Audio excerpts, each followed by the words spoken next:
Welcome to our live event. This is more than just a stream, it's a movement.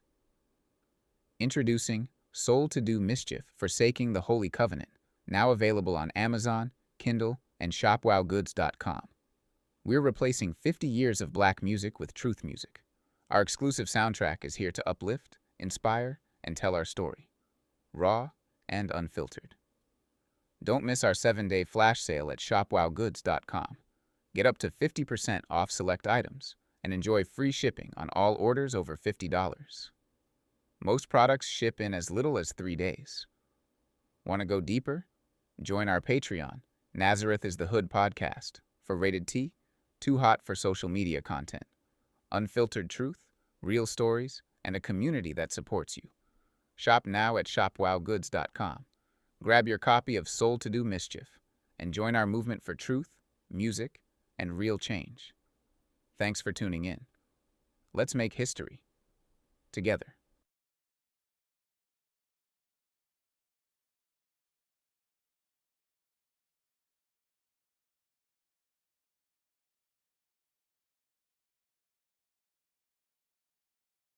Disclaimer. The following presentation is taken from an anonymous blog post by a self-identified music company executive from Europe, who recounts an alleged meeting he attended in 1991.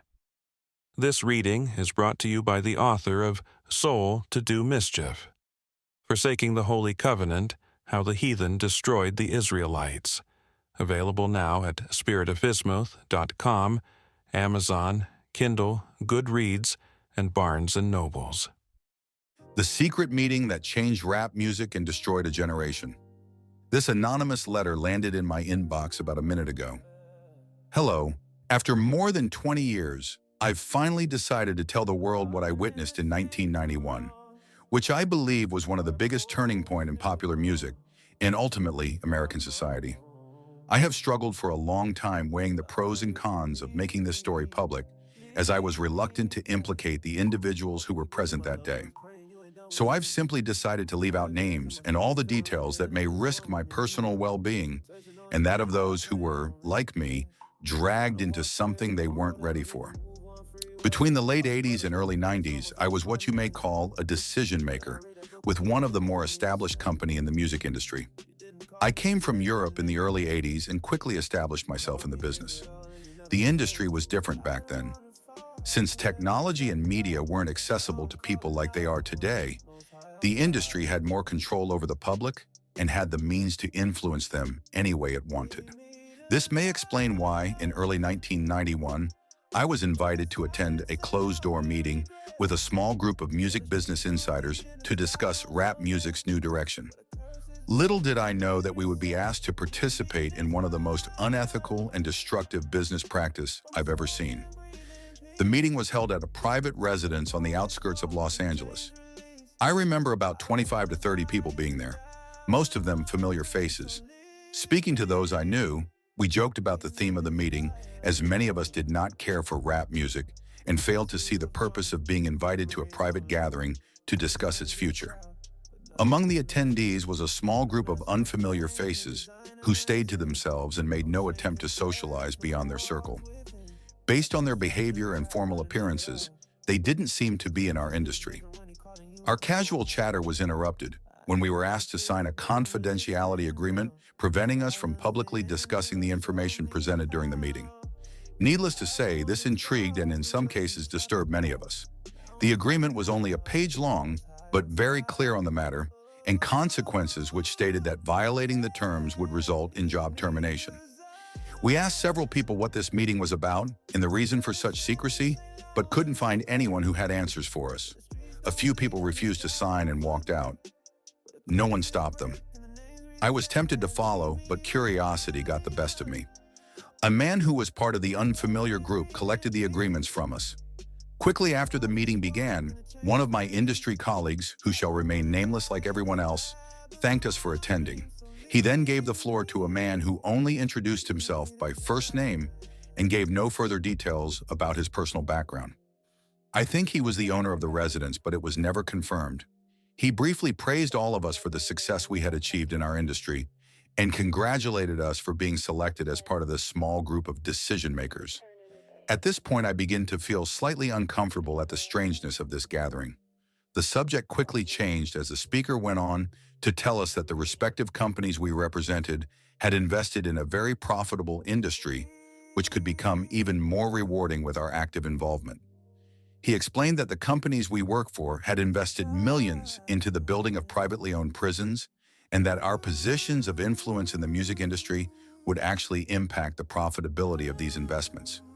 I remember many of us in the group immediately looking at each other in confusion. At the time, I didn't know what a private prison was, but I wasn't the only one. Sure enough, someone asked what these prisons were and what any of this had to do with us. We were told that these prisons were built by privately owned companies who receive funding from the government based on the number of inmates. The more inmates, the more money the government would pay these prisons. It was also made clear to us that since these prisons are privately owned, as they become publicly traded, we'd be able to buy shares. Most of us were taken back by this. Again, a couple of people asked what this had to do with us. At this point, my industry colleague, who had first opened the meeting, took the floor again and answered our questions. He told us that since our employers had become silent investors in this prison business, it was now in their interest to make sure that these prisons remain filled. Our job would be to help make this happen by marketing music which promotes criminal behavior, rap being the music of choice. He assured us that this would be a great situation for us because rap music was becoming an increasingly profitable market for our companies. And as employee, we'd also be able to buy personal stocks in these prisons. Immediately, silence came over the room. You could have heard a pin drop. I remember looking around to make sure I wasn't dreaming and saw half of the people with dropped jaws. My daze was interrupted when someone shouted, "Is this a fuck sooner joke?" At this point, things became chaotic. Two of the men who were part of the unfamiliar group grabbed the man who shouted out and attempted to remove him from the house. A few of us, myself included, tried to intervene. One of them pulled out a gun and we all backed off. They separated us from the crowd and all four of us were escorted outside. My industry colleague who had opened the meeting earlier hurried out to meet us and reminded us that we had signed agreement and would suffer the consequences of speaking about this publicly or even with those who attended the meeting. I asked him why he was involved with something this corrupt, and he replied that it was bigger than the music business and nothing we'd want to challenge without risking consequences. We all protested, and as he walked back into the house, I remember word for word the last thing he said, "It's out of my hands now. Remember, you signed an agreement." He then closed the door behind him. The men rushed us to our cars and actually watched until we drove off. A million things were going through my mind as I drove away, and I eventually decided to pull over and park on a side street in order to collect my thoughts. I replayed everything in my mind repeatedly, and it all seemed very surreal to me. I was angry with myself for not having taken a more active role in questioning what had been presented to us. I'd like to believe the shock of it all is what suspended my better nature. After what seemed like an eternity, I was able to calm myself enough to make it home. I didn't talk or call anyone that night. The next day back at the office, I was visibly out of it, but blamed it on being under the weather. No one else in my department had been invited to the meeting, and I felt a sense of guilt for not being able to share what I had witnessed. I thought about contacting the three others who were kicked out of the house, but I didn't remember their names and thought that tracking them down would probably bring unwanted attention. I considered speaking out publicly at the risk of losing my job, but I realized I'd probably be jeopardizing more than my job, and I wasn't willing to risk anything happening to my family. I thought about those men with guns and wondered who they were. I had been told that this was bigger than the music business, and all I could do was let my imagination run free. There were no answers and no one to talk to. I tried to do a little bit of research on private prisons, but didn't uncover anything about the music business involvement. However, the information I did find confirmed how dangerous this prison business really was. Days turned into weeks and weeks into months. Eventually, it was as if the meeting had never taken place. It all seemed surreal. I became more reclusive and stopped going to any industry events unless professionally obligated to do so. On 2 occasions, I found myself attending the same function as my former colleague. Both times, our eyes met, but nothing more was exchanged. As the months passed, rap music had definitely changed direction. I was never a fan of it, but even I could tell the difference. Rap acts that talked about politics or harmless fun were quickly fading away as gangster rap started dominating the airwaves. Only a few months had passed since the meeting, but I suspect that the ideas presented that day had been successfully implemented.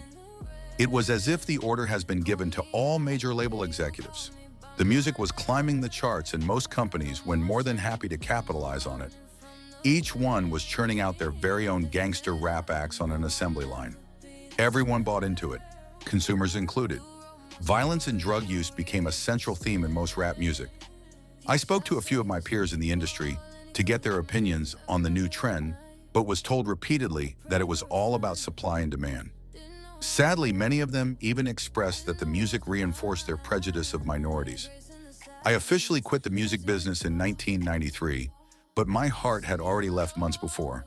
I broke ties with the majority of my peers and removed myself from this thing I had once loved. I took some time off, returned to Europe for a few years, settled out of state, and lived a quiet life away from the world of entertainment. As the years passed, I managed to keep my secret, fearful of sharing it with the wrong person, but also a little ashamed of not having had the balls to blow the whistle. But as rap got worse, my guilt grew.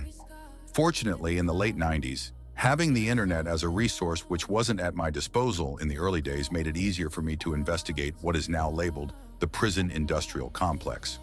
Now that I have a greater understanding of how private prisons operate, things make much more sense than they ever have.